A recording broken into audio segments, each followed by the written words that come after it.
Đêm khuya trong ký túc xá đột nhiên có bạn cùng phòng nói chuyện trong giấc ngủ. Đừng cãi nữa được không? Một người bạn cùng phòng khác lại kết nối với giấc mơ của anh ta. Giết hắn thì sẽ không cãi nhau nữa.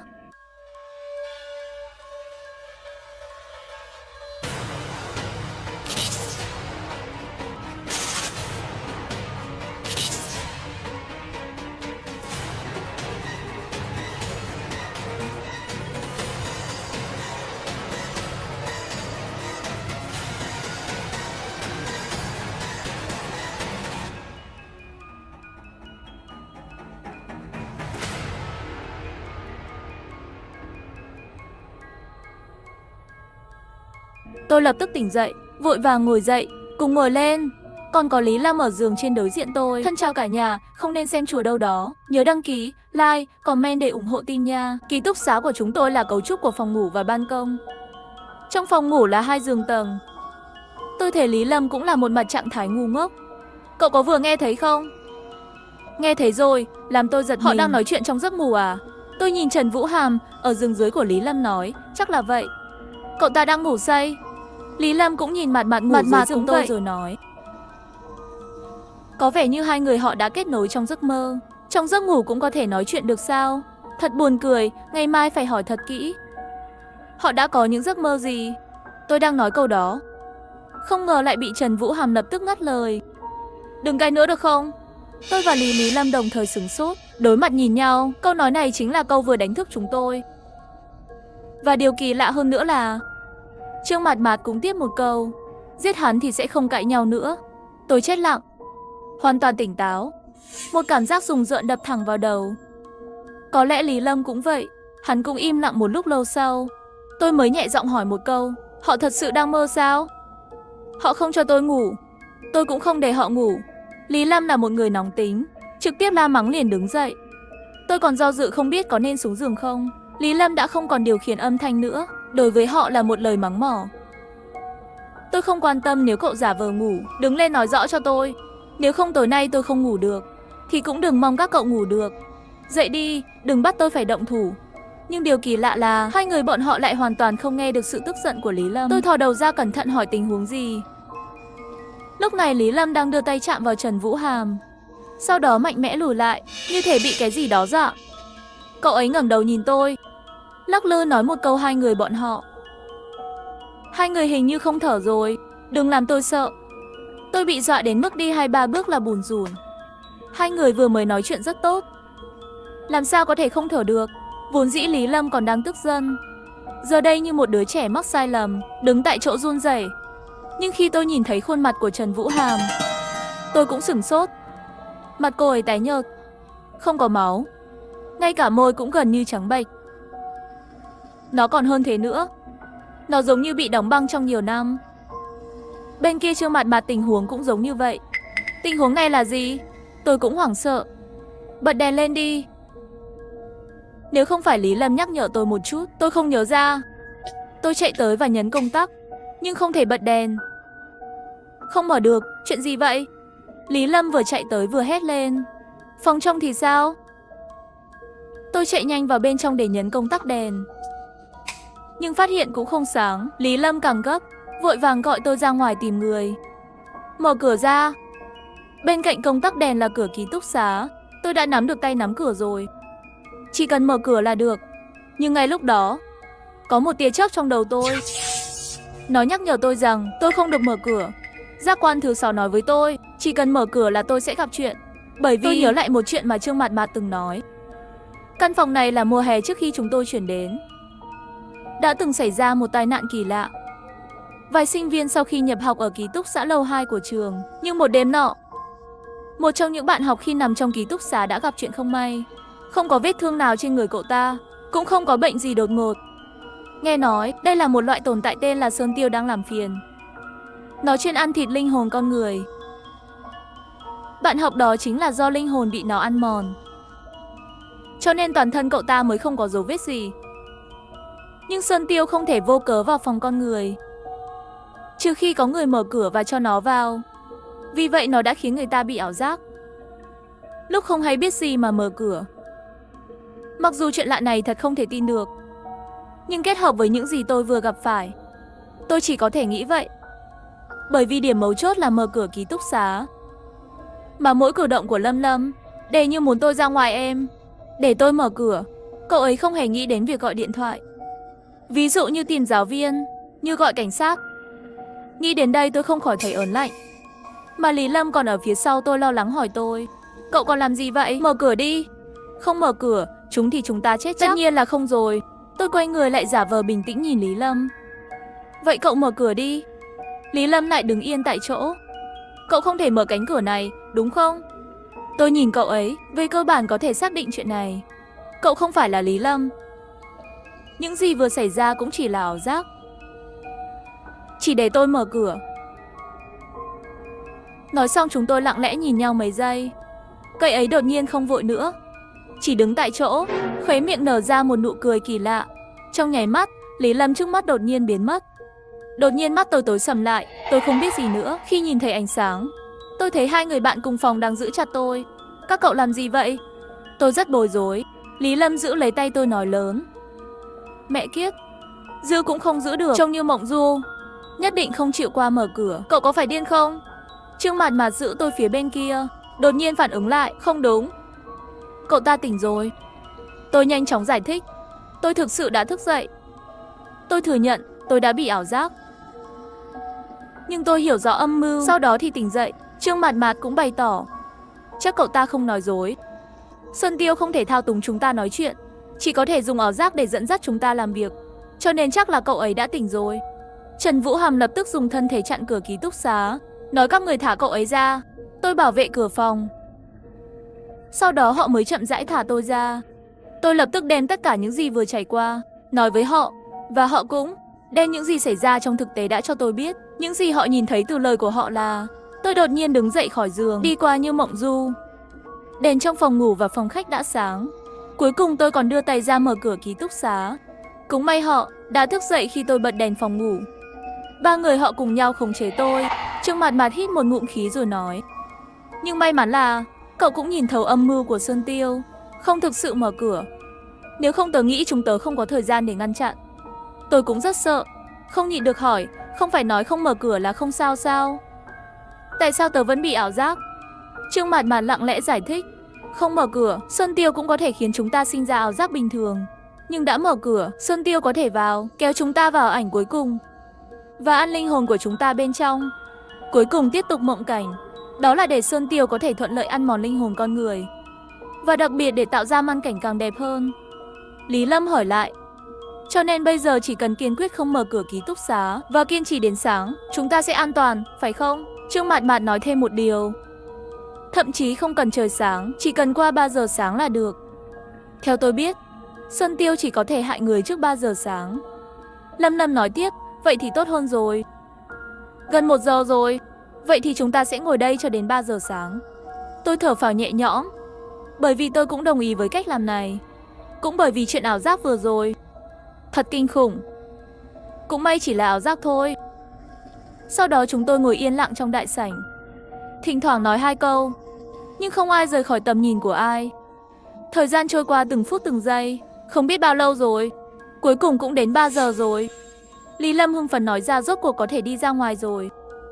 Mở cửa đi, tôi không muốn ở trong ký túc xá này nữa. Tôi vội vã đến trước cửa ký túc xá, tiếp cận và kéo tay nắm cửa. Nhưng trong khoảnh khắc chạm vào tay nắm cửa, trong lòng tôi bỗng nhiên lại xuất hiện một ý nghĩ kỳ lạ. Tôi lại do dự. Tôi không mở cửa ký túc xá bởi vì tôi nghi ngờ. Tôi quay lại, nhìn 3 người bạn cùng phòng đầy kỳ vọng trong mắt, hỏi dò một câu: nếu không các cậu đến mở cửa đi. Và câu nói này làm ánh sáng trong mắt họ biến mất. Nó biến mất ngay lập tức. Tôi không thể không cảm thấy lạnh sống lưng, thậm chí cả lông trên người cũng dựng lên. Tôi hoàn toàn chắc chắn về mọi thứ trước mắt. Vẫn là ảo giác. Một lần nữa bị tôi nhìn thấu sau khi ở trong ảo cảnh. Trước mắt tôi tối đen, lúc tỉnh dậy đã ở trên giường rồi. Trong khi đó, tôi thấy Lý Lâm cũng nằm trên giường. Nhưng tôi không nói chuyện với cậu ta cũng không nói chuyện với tôi, bởi vì tôi vô thức tin rằng đây là một ảo giác hoàn toàn mới. Cho dù là Lý Lâm hay những người khác, tôi không nên để ý. Tôi có lý do để phán đoán như vậy. Trong ảo giác lần trước, Sơn Tiêu suýt lừa tôi mở cửa ký túc xá. Ngay cả khi tôi thoát khỏi ảo giác kịp thời, vậy thì tôi cũng nên đứng ở cửa ký túc xá mới đúng. Nhưng giờ phút này tôi lại tỉnh dậy khỏi giường. Điều này đã có thể nói lên vấn đề rồi. Vì vậy, bất cứ điều gì xảy ra tiếp theo, tôi phải giữ vững bản thân mình, đừng bao giờ mở cửa phòng ngủ. Tôi và Lý Lâm cùng lúc xuống giường. Rất lâu sau, tôi nghe thấy một câu, các cậu có phải đều tỉnh rồi không? Đây là tiếng nói của Trương Mạt Mạt ở giường dưới. Cô ấy là người cẩn thận nhất trong bốn chúng tôi. Mặc dù khác quê, hơn nữa là vào ở sau cùng, nhưng cô ấy là bạn cùng phòng tốt nhất. Đúng vậy. Tôi có thể nghe thấy mọi người đều rất lo lắng. Nói chuyện càng ngắn càng tốt. Ngay lúc này, trong lòng tôi có một suy đoán không tốt. Tôi không thể không hỏi suy đoán này. Chẳng lẽ các ngươi đều gặp phải chuyện kỳ lạ rồi sao? Lý Lâm quay đầu lại nhìn tôi, nhưng vẫn không nói gì. Vẫn là Trương Mạt Mạt trực tiếp nói. Tôi vừa trải qua nỗi sợ hãi, ảo giác kinh hoàng. 3 người các cậu đều dụ tôi mở cửa phòng ngủ. Bị tôi phát hiện. Cuối cùng tôi kiên quyết không mở cửa. Vì vậy, các cậu vào lúc này. Tôi không tin ai cả. Tôi vẫn nghĩ các cậu là sản phẩm của ảo giác. Nếu vậy, xin các cậu đừng lãng phí thời gian nữa. Tôi sẽ không bị cám dỗ nào nữa đâu. Tôi đã bị sốc. Chuyện xảy ra với cậu ấy cũng giống như tôi vậy. Và điều đáng ngạc nhiên hơn nữa là Lý Lâm và Trần Vũ Hàm cũng nói như vậy. Tôi cũng vậy. Tôi cũng vậy. Hóa ra tôi không phải là người duy nhất gặp phải chuyện lạ.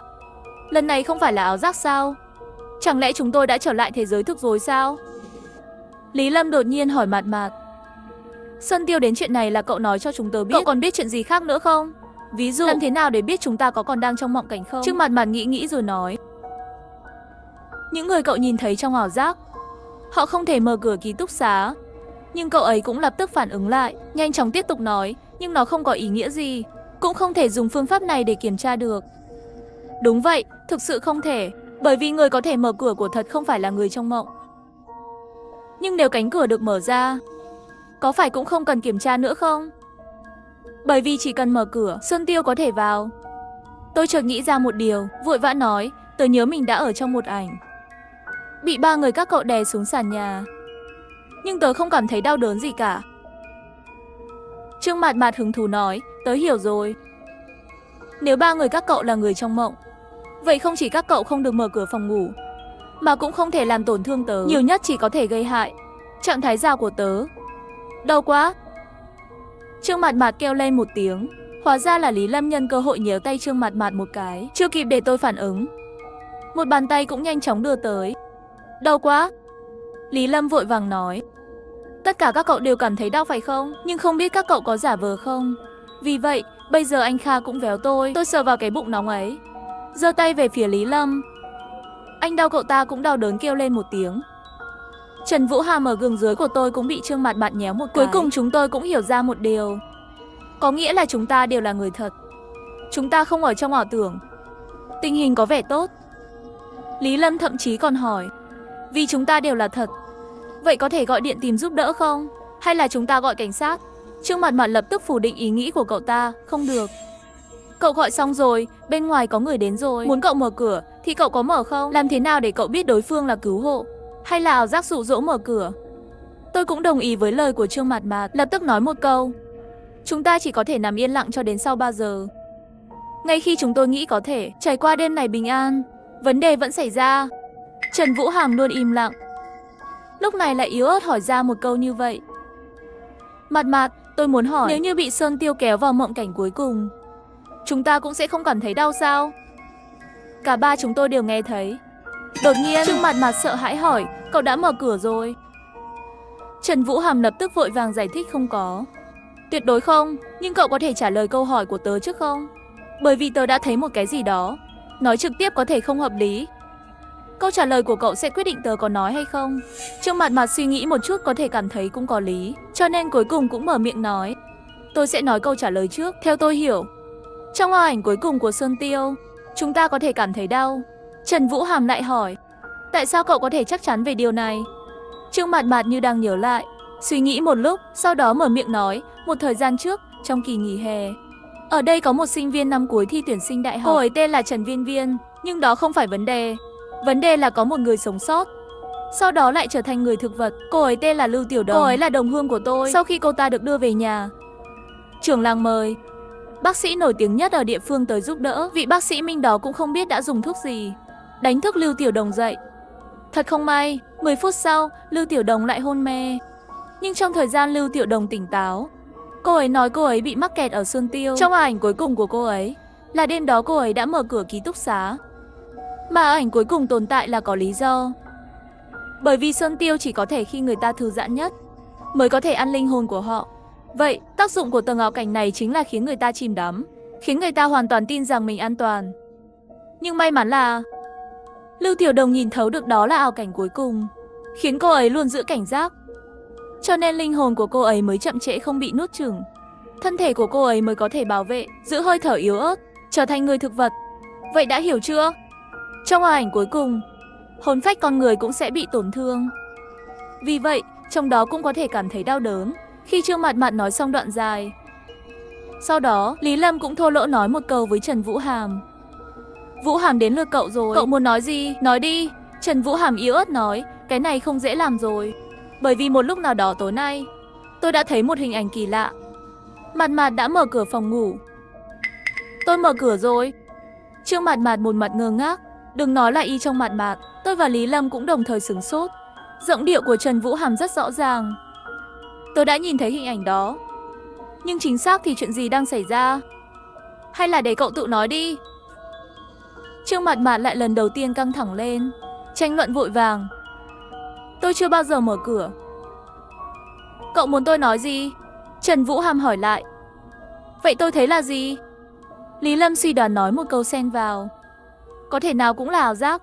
Ví dụ như Sơn Tiêu muốn làm cho cậu nghi ngờ theo cách này, dẫn cậu đi theo. Trần Vũ Hàm lại phản bác lại. Có thể là lời nói của tớ không thuyết phục. Tớ nói là tớ thấy Mạt Mạt đã mở cửa phòng ký túc xá, nhưng cậu ta không ra ngoài. Cậu ta vừa mở cửa, sau đó đóng cửa lại rồi trở lại giường. Tôi vội vàng chất vấn Trương Mạt Mạt. Cậu nghĩ kỹ lại xem, trước đây trong ảo tưởng của một mình cậu đã từng mở cửa chưa? Trương Mạt Mạt đột nhiên có chút bối rối. Giọng nói của cậu ta cũng trùng xuống. Tớ không nhớ. Tớ hoàn toàn không nhớ mộng cảnh của tớ là gì. Nhưng hãy tin tớ. Tớ là người biết nhiều nhất về Sơn Tiêu. Làm sao tớ có thể bị hắn mê hoặc? Lý Lâm không nhịn được nói. Lần này rắc rối rồi. Tôi lại hỏi Trương Mạt Mạt. Nói thật đi. Nếu chúng ta đang ở trong cái gọi là ảo ảnh cuối cùng, vậy có cách nào để thoát ra không? Trương Mạt Mạt dừng một chút nói rằng của thật có. Nhưng rất mạo hiểm. Bởi vì để thoát khỏi ảo ảnh cuối cùng, vậy thì phải chạy trốn khỏi mộng cảnh mà Sơn Tiêu đã thiết lập. Nếu bây giờ chúng ta ở trong mộng cảnh cuối cùng, vậy chắc là ký túc xá này rồi. Cái quái gì? Phản ứng của Lý Lâm rất lớn. Nếu tớ không hiểu sai, nghĩa là chúng ta sẽ mở cửa phòng ra khỏi đây. Đúng vậy, Trương Mạt Mạt vô lực trả lời một tiếng. Tôi cũng ngờ luôn rồi. 2 phút trước chúng tôi cũng đã đồng ý. Điều duy nhất không thể làm tối nay là mở cửa phòng ngủ. Nhưng lúc này cách có thể cứu mạng chúng tôi vẫn là mở cửa ký túc xá. Tôi ngạc nhiên về tình hình hiện tại của chúng tôi. Nói đi nói lại, hay nói cách khác, nếu chúng ta đang ở trong ảo ảnh cuối cùng, vậy chúng ta mở cửa ký túc xá thì có thể trốn thoát. Nhưng nếu chúng ta không ở trong ảo ảnh cuối cùng, làm như vậy, chúng ta cũng sẽ rơi vào ảo ảnh cuối cùng, dẫn đến tình hình tồi tệ hơn. Là ý đó phải không? Đúng vậy, vì vậy bây giờ rắc rối rất lớn. Trương Mạt Mạt nghiêm túc nói. Trần Vũ Hàm cũng hỏi. Không có cách nào sao? Giống như đánh giá ảo giác thông thường bằng nỗi đau, để xác định xem chúng ta có đang ở trong ảo ảnh cuối cùng không? Trương Mạt Mạt dường như lại suy nghĩ một hồi, sau đó mới trả lời. Đương nhiên có cách, nhưng có lẽ cũng không phải là cách an toàn. Lý Lâm nóng tính hơn. Nói đi. Miễn là có cách, vậy chắc chắn phải thử xem. Trương Mạt Mạt thở dài nói. Nếu phương pháp này là hy sinh một người trong chúng ta, vậy các cậu còn muốn nghe không? Tôi và Lý Lâm đều im lặng sau vài phút. Cuối cùng, tôi chịu không nói thầm với Trương Mạt Mạt. Nói đi. Nói ra mới có thể cùng nhau giải quyết, phải không? Trương Mạt Mạt nhìn ánh mắt chúng tôi mong chờ, cũng bắt đầu sợ hãi nói lên. Thực ra phương pháp này có được hay không, tớ cũng không biết. Tớ đã nói tất cả thông tin mà tớ biết về Sơn Tiêu. Tất cả đều đến từ đồng hương tên là Lưu Tiểu Đồng. Thực ra, người tìm bác sĩ cho cậu ấy là bố tớ. Đó là lý do tớ biết rất nhiều. Bố tớ nói sau khi Lưu Tiểu Đồng tỉnh dậy, cô ấy nói cô ấy bị mắc kẹt trong ảo tưởng. Lối thoát duy nhất của cô ấy đó là thiết lập lại không gian tách biệt với Sơn Tiêu. Và trong đó với có những thứ bền hơn Sơn Tiêu, cho đến khi Sơn Tiêu từ bỏ ăn linh hồn của cô ấy. Nói cách khác, ngay cả trong ảo ảnh cuối cùng, cũng có thể tiếp tục phân chia không gian. Vừa hay chúng ta có điều kiện đó. Tôi hiểu ngay lập tức. Ký túc xá của chúng tôi là phòng và cấu trúc phòng ngủ. Ngoại trừ cửa phòng để đi ra ngoài, chúng tôi có cửa phòng vệ sinh. Chúng tôi thực sự có thể tách biệt không gian của Sơn Tiêu. Ngay lập tức, những gì Trương Mạt Mạt nói đã tổng kết lại. Ý cậu là ký túc xá của chúng ta có thể tách hai không gian, phòng vệ sinh và phòng ngủ. Nhưng vấn đề duy nhất là khi chúng ta làm điều đó, phải có một người ở bên trong. Thử mở cửa ký túc xá để xác minh tất cả những điều này, đúng không? Trần Vũ Hàm cũng phản ứng lại rồi. Nói cách khác, rủi ro của tất cả chúng ta chuyển cho một người nào đó. Sau câu nói này, chúng tôi lại rơi vào im lặng. Bởi vì người ở lại bên trong đó 100% sẽ không có kết quả tốt. Hai tình huống sẽ xảy ra khi chúng tôi bị cô lập. Giả sử chúng tôi rơi vào ảo tưởng cuối cùng, vậy thì người mở cửa sẽ không bị sao cả. Cô ấy có thể mở cửa phòng và cùng chúng tôi đi ra. Và giả sử chúng tôi không rơi vào ảo tưởng cuối cùng, sau khi mở cửa, Sơn Tiêu sẽ chiếm hết phòng khách của chúng tôi, trực tiếp kéo người mở cửa vào ảnh cuối cùng. Bên ngoài, không ai có thể mở cửa phòng vệ sinh. Vì vậy, miễn là không ai mở cửa, vậy thì chúng tôi có thể xoay chuyển tình thế. Nhưng người mở cửa trong bên trong sẽ thật sự gặp chuyện. Sau khi nghe xong, đầu óc Lý Lâm dường như hoàn toàn ngừng hoạt động rồi. Cô ấy thiếu kiên nhẫn hỏi một câu. Nói đơn giản xem có được không? Tôi cứ lặp đi lặp lại logic thầm lặng trong đầu. Nói lại, cũng chính là nói chúng ta cần phải hy sinh một người, làm người mở cửa trong phòng khách. Sau đó chúng ta đóng cửa phòng vệ sinh và ở lại đây. Sau khi người mở cửa ký túc xá, nếu cậu ta không thể đến và mở cửa phòng vệ sinh, đưa chúng ta ra ngoài, ngay cả khi ai đó ngoài kia nói bất cứ điều gì với chúng ta, không thể tin được. Tất cả đều có thể là ảo giác của Sơn Tiêu. Thậm chí có thể nói, nếu người mở cửa gặp bất hạnh, đó là kết quả tốt nhất cho ba người còn lại. Bởi vì họ chỉ cần đợi đến sau 3 giờ, có thể vượt qua nguy hiểm. Lý Lâm há mồm, cũng không biết cậu ta có hiểu không. Còn Trương Mạt Mạt thì tiếp một câu, không sai. Chính xác. Cho nên tôi mới nói, phương pháp này là hy sinh một người. Bởi vì đối với người đó, kết quả chỉ có hai. Một là chúng ta đã sớm cùng nhau rơi vào ảo cảnh cuối cùng. Một cái khác là chỉ có cậu ta rơi vào người rơi vào ảo cảnh cuối cùng còn tệ hơn. Chúng tôi lại im lặng. Bởi vì nếu chỉ có một cách, vậy ai lại muốn hy sinh bản thân?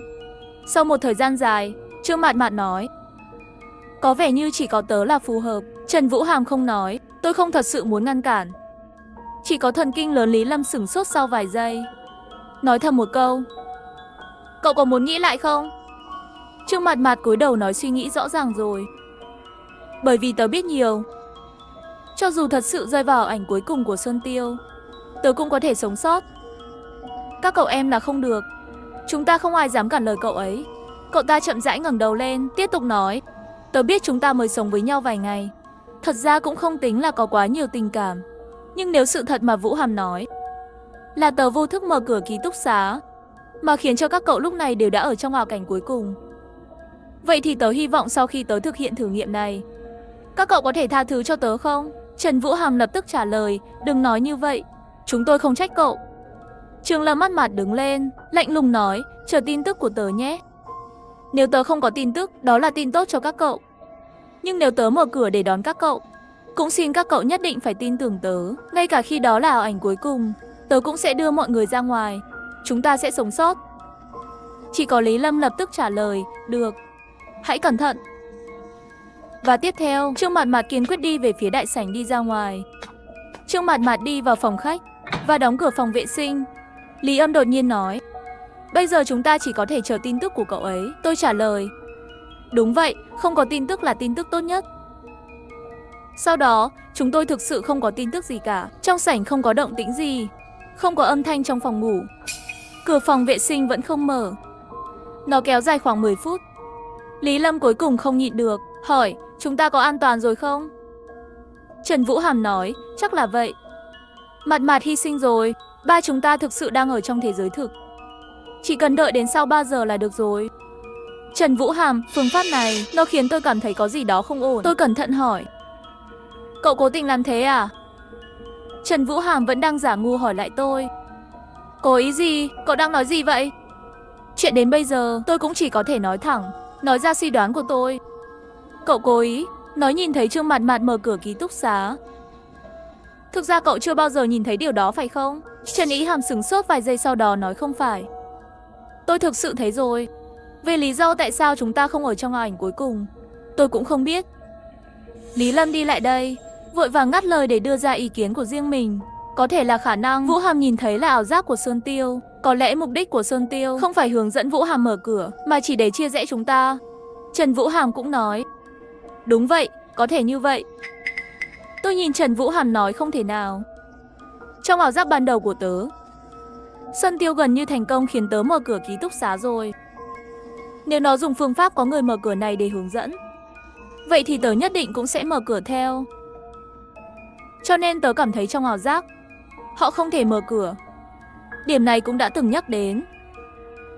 Trần Vũ Hàm có vẻ hơi mất kiên nhẫn, nhưng cô ấy không muốn cãi nhau với tôi. Nhưng nói tóm lại, bây giờ sự hy sinh Mạt Mạt cũng được hứng thực rồi. Chúng ta đừng tranh cãi nữa.